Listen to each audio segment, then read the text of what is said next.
And at the bottom right, the Zerg player in the red starting on Belcher Beach. He is the player from Sweden that traveled all the way to Korea in order to participate in those games. It is Morrow. There he is. Ever since the, I don't know if it was the last patch or the one before, they kind of nerfed 8 p.m. so the lights aren't as red these days when they spam at the beginning. Here's the Terran player up 2-1 in the group. GuMiho. GuMiho has a decent record against Zerg. 12 wins, 9 losses, 57%, but Morrow, he's just such a strong player in his matchup against the Terran. He won 227 games and he lost 131, which leaves him at 63% win ratio. Definitely his best matchup right now. And it's also the one where he's the most comfortable. So he will have to prove that, while GuMiho is going for the gas first build. Gas first build on Belcher, and I am surprised that we don't see a wall off.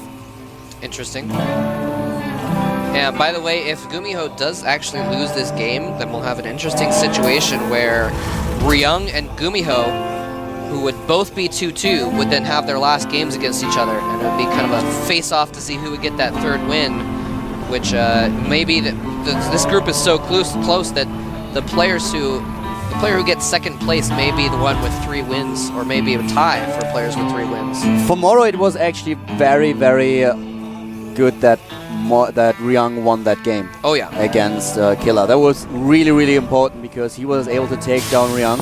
So the position in the group could not be better for Morrow. Now he's able to win this game on his own strength. He doesn't have to rely on other players to win their matches. Let's see how Morrow is faring against GuMiho. GuMiho played very well so far, and Morrow now with a pool. Skipped the gas until now. Reactor Hellion for GuMiho. Very early Reactor Hellions. Did he get in that drone far enough to see? Yeah, reactor he saw everything. He saw everything, okay. Except for the reactor that is. Yeah, but he saw the factory. He can pretty much assume what's going on. And remember, Morrow in the last game against Terran favored the style where he went for 4 queens and skipped the spine crawler, and that might be a little bit too late. He's getting gas just now, but GuMiho with the gas first build will have the Hellions soon early enough in order to attack his opponent right away. Oh, and Morrow going for a very early Roach Warren. He might just skip, and he's... Wait. Okay, this is cute. Aww. This is pretty cute.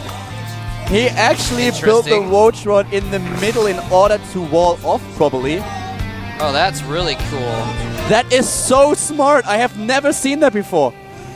Did he must have built a hatchery and canceled it to get a little bit of creep That's there. a trick that he sometimes uses in order to block the expansion position for a Protoss player, but that is just awesome. Morrow is being such a boss right now. How cool is that? That's pretty slick. And GuMiho sees it and is like, what is just happening? What is that? He goes over here to hit these eggs, but guess what? Those are roaches about to pop out and kill those Hellions.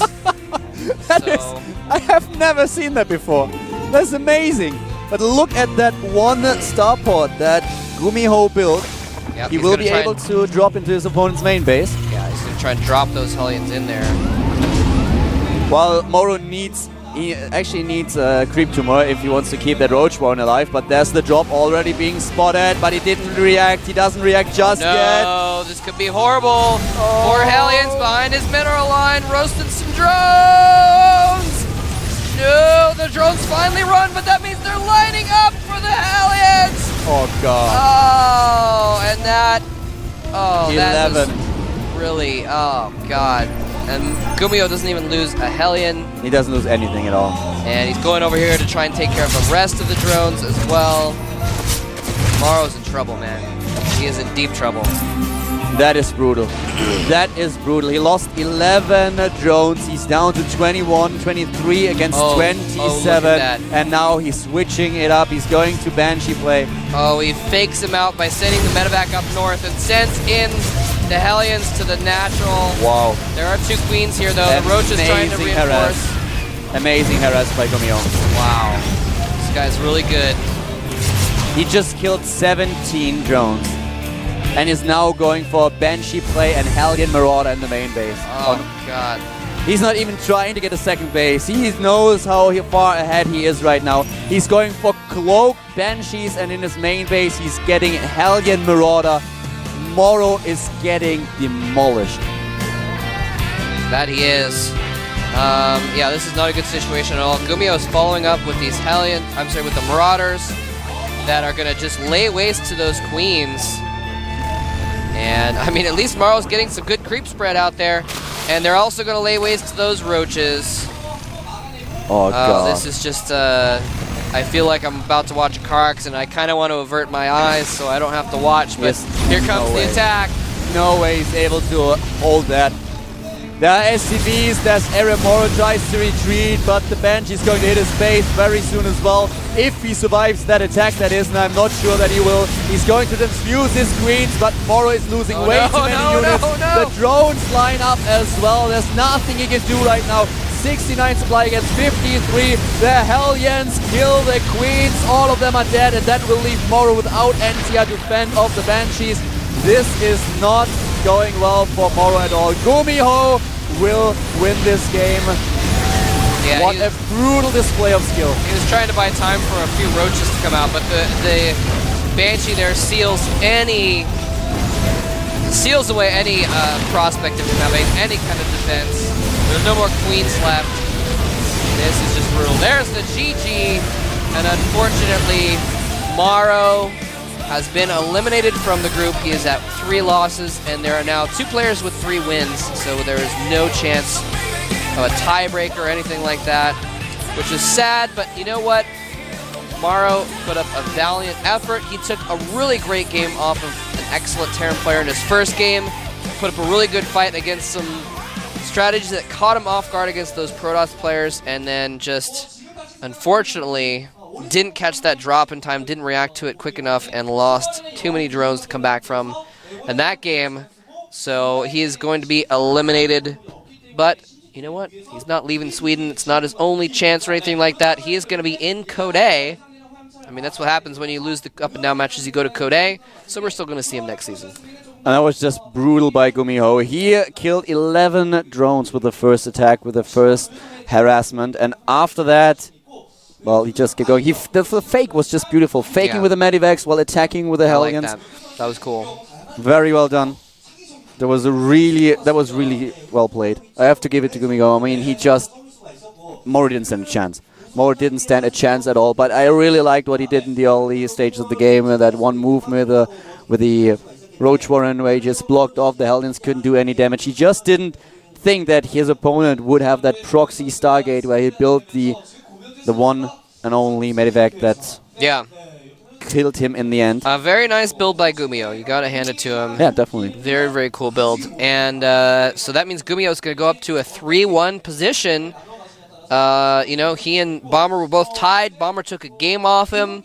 It looked like he might fall back down to that 2-2 sort of middle ground, but now he's at 3-1, and he has taken second place in the group for the moment, and pretty much clinched at least a tie for second, regardless of what else happens. The next game is going to be Bomber versus Tassadar. Bomber's at 3-0 in the group right now.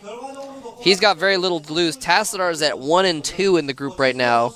So he has to win the game against the guy who's dominating everyone just to have a possible chance of maybe winning his next game, to have a possible chance of a tiebreaker. Not a good spot for Tassadar. You can tell he's going to be fighting for all he's got, because he's very close to out. And the next game will take place on Calm Before the Storm. To the right we have Tassadar, and to the left this is Bomber. Yep. Bomber always has those wrist guards, those wrist warmer things on. Not sure what those are for actually, if they're like sweat guards or if they're for keeping his wrists warm or what they are. Anyway, but he's sporting his Startail jacket, cool new logo that's not the old new logo.